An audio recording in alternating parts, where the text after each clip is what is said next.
Good morning, class 5th. Welcome to your maths class. Today we are going to start a new topic, which is algebraic expression. Chapter number 8. So firstly we are going to discuss about this topic, and here we start with introduction. देखो बच्चों, arithmetic के अंदर हम क्या करते हैं, हम deal करते हैं स्पेसिफिक नंबर्स के साथ, है ना। और स्पेसिफिक नंबर्स को दिखाने के लिए हम सिंबल्स का यूज़ करते हैं। कौन कौन से सिंबल्स होते हैं? 0 1 2 3 4 5 6 7 8 9, है ना। We use 4 fundamental operations. हम यहाँ पर 4 fundamental operations of mathematics use करते हैं, जो क्या हैं? Addition, subtraction, multiplication and division, ठीक है। एंड ऑब्टेन नंबर एक्सप्रेशंस, और इन ऑपरेशंस का यूज़ करके हम क्या ऑब्टेन करते हैं, क्या पाते हैं? नंबर एक्सप्रेशंस पाते हैं। तो आगे बढ़ते हैं। हम अपने सर्टेन ऑब्जर्वेशंस को यूज़ करके एक जनरल रिजल्ट निकाल लेते हैं, जिसे हम फॉर्मूला बोलते हैं। जैसे एक एग्जांपल समझिए। आप सभी को पता है पैरामीटर ऑफ स्क्वायर होता है 4 इंटू साइड, है ना। क्योंकि पैरामीटर के अंदर पैरामीटर जो स्क्वायर का होता है उसमें चारों साइड्स इक्वल होती हैं, तो या तो side plus side plus side plus side, चारों साइड्स को ऐड कीजिए, या फिर हम उसे 4 इंटू साइड की फॉर्म में दिखा सकते हैं, क्योंकि सारी साइड स्क्वायर में इक्वल होती हैं। तो अब यहाँ पर देखो बच्चों, अगर हम पैरामीटर को पी लेटर से डिनोट कर दें और साइड की जो लेंथ है उसे हम एस से डिनोट करें, तो हमारा जो एक जनरल वे में अगर हम इसे दिखाएं तो क्या बन जाएगा? पैरामीटर की जगह P equals to 4 into S. और ये जो रूल है, कोई भी स्क्वायर आपको दिया हुआ हो उसका पैरामीटर निकालने में आपके काम आ जाएगा। तो ये एक जनरल फॉर्मूला है सारे स्क्वायर्स का पैरामीटर निकालने के लिए। तो this rule is true for all system of units and for all possible values of the length of the side of the square. कहने का मतलब ये है कि यूनिट्स चाहे कुछ भी हो, मीटर, सेंटीमीटर, मिलीमीटर, कुछ भी, है ना। तो in that case we can use this formula to obtain parameter of square. अब यहाँ पर देखिए, एस जो है वो अगर 2 है, we get parameter 4 into 2 equals to 8, है ना। ऐसे ही साइड अगर 3 दे रखी हो तो पैरामीटर हो जाएगा 4 into 3 12। Clearly P and S represent numbers. P और S किसी नंबर को रिप्रेजेंट कर रहे हैं। Thus the generalized results of arithmetic are known as formula. Formula किसे कहते हैं? Generalise results of arithmetic.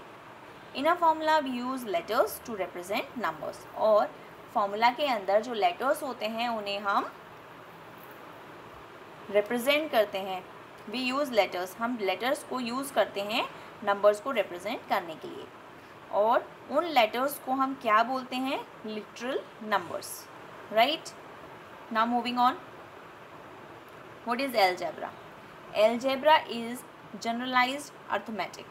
Algebra क्या है? एक जनरलाइज्ड अर्थमेटिक है जिसमें नंबर्स जो हैं वो रिप्रेजेंट किए जाते हैं लेटर्स के रूप में, जिन्हें हम लिटरल नंबर्स बोलते हैं, या सिंपली लिटरल्स भी इन्हें बोला जाता है। Since literals are also numbers, literals भी नंबर्स होते हैं, दे ओबे, तो वो सारे रूल्स फॉलो करते हैं एडिशन, सब्ट्रैक्शन, मल्टीप्लिकेशन और डिवीज़न के। आगे बढ़ते हैं बच्चों। Operation on literals and numbers. तो ऑपरेशंस हमने पढ़े एडिशन, सब्ट्रैक्शन, मल्टीप्लिकेशन, डिवीज़न, है ना। तो एडिशन में देखिए, the sum of literal X and a number 5 is, मतलब हमें 2 नंबर दिए हुए हैं, एक हमें लिटरल नंबर दिया है x और एक हमें सिंपल 5 दिया है, तो x प्लस 5। तो सम अगर हमें करना है x और 5 का, तो हम कैसे दिखाएंगे? x plus 5। नेक्स्ट दिया है y more than x, y जो है ज़्यादा है मोर देन एक्स, एक्स से ज़्यादा है। तो कैसे दिखा सकते हैं, X plus Y. For any literal A B C literal numbers दिए हुए हैं, तो इनका सम अगर हमें दिखाना है तो कैसे दिखाएंगे, A plus B equals to B plus A. Order change करने पर अर्थमैटिक एडिशन के अंदर कोई रिजल्ट में चेंज नहीं आता है। नेक्स्ट देखिए, ए प्लस ज़ीरो तो ज़ीरो प्लस ए के बराबर है, and A plus B plus C, यहाँ पर 3 नंबर दिए हैं, इनका भी ऑर्डर चेंज करने पर कोई फ़र्क नहीं आएगा हमारे आंसर पर। नेक्स्ट देखिए बच्चों, सब्ट्रैक्शन 5 लेस दैन अ लिटरल एक्स। तो लिटरल एक्स में से 5 हटा दीजिए, कम कर दीजिए, तो x minus 5। y less than x, तो x में से y हटाना है, तो x माइनस y। मल्टीप्लिकेशन में 4 टाइम्स x इज़ 4, तो x का 4 times it means 4 into x, जिसे हम 4x भी लिख सकते हैं। नेक्स्ट देखिए, product of x and y, तो इसे हम कैसे दिखा सकते हैं, x मल्टीप्लाई बाय बाई की फॉर्म में, और इनके बीच में से फिर मल्टीप्लाई हट जाएगा तो एक्स वाई। नेक्स्ट देखिए, for any literal A B C हमें 3 लिटरल्स दिए हैं और इन्हें मल्टीप्लाई की फॉर्म में दिखाना है, तो हमेशा याद रखना है अगर किसी लिटरल को 0 से मल्टीप्लाई करेंगे तो आंसर 0 आएगा। ऑर्डर चेंज करने पर आंसर पर कोई फ़र्क नहीं पड़ेगा। 1 से मल्टीप्लाई करेंगे तो वही लिटरल नंबर हमारे पास वापस आ जाएगा। a इंटू 1 या 1 इंटू ए करेंगे, a आंसर आएगा। a को b से मल्टीप्लाई करें या b को a से मल्टीप्लाई करें, आंसर सेम ही आएगा। यहाँ पर भी हमारा a b है, a को b से मल्टीप्लाई होना है पहले ब्रैकेट के अंदर, देन c से मल्टीप्लाई करने पर आंसर सेम आएगा। किसके, अगर हम b और c को पहले मल्टीप्लाई कर लें और फिर a से आंसर को मल्टीप्लाई करें। a ब्रैकेट में b प्लस c है, तो जब कभी भी ब्रैकेट के अंदर दिया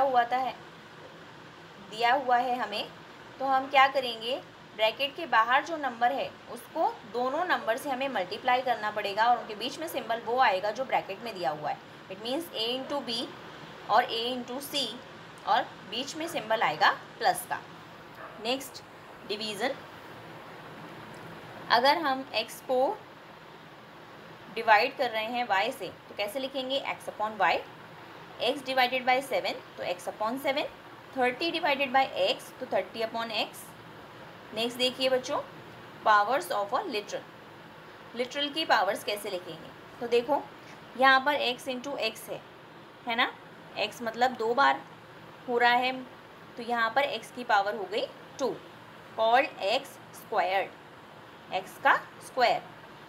x इंटू एक्स यहाँ पर x की पावर हो गई 3, तो x क्यूब। यहाँ पर x जो है 4 टाइम्स मल्टीप्लाई हो रहा है, तो x की पावर 4 हो गई, जिसे हम क्या बोल सकते हैं, x raise to the power 4। ऐसे ही यहाँ पर 5 टाइम्स है x मल्टीप्लाई हो रहा है, तो x की पावर 5 हो गई, जिसे हम क्या बोलेंगे, x raise to the power 5। So on, इसी तरीके से आगे बढ़ता जाएगा। अगर 6 टाइम्स है तो x की पावर 6, और इसे हम बोलेंगे x raise to the power 6। Instead of writing x की power 1, x raise to the power 1, देखिए जिसकी भी पावर 1 होती है, मतलब x अगर सिंगल टाइम दिया हुआ है तो हम उसे केवल x लिखेंगे, हमें x की पावर 1 लिखने की ज़रूरत नहीं है। In x raise to the power 5 we call x the base and 5 the exponent और इंडेक्स। अब देखिए बच्चों, यहाँ पर x की पावर 5 है, तो in that case x is the base and 5 is the exponent, और जिसे हम इंडेक्स भी बोलते हैं। सिमिलरली इन y की पावर 7, तो y raise to the power 7 है, y is the base and 7 is the exponent या फिर index, right. Now students, in next class we will continue with our exercise 8A. Till then, bye.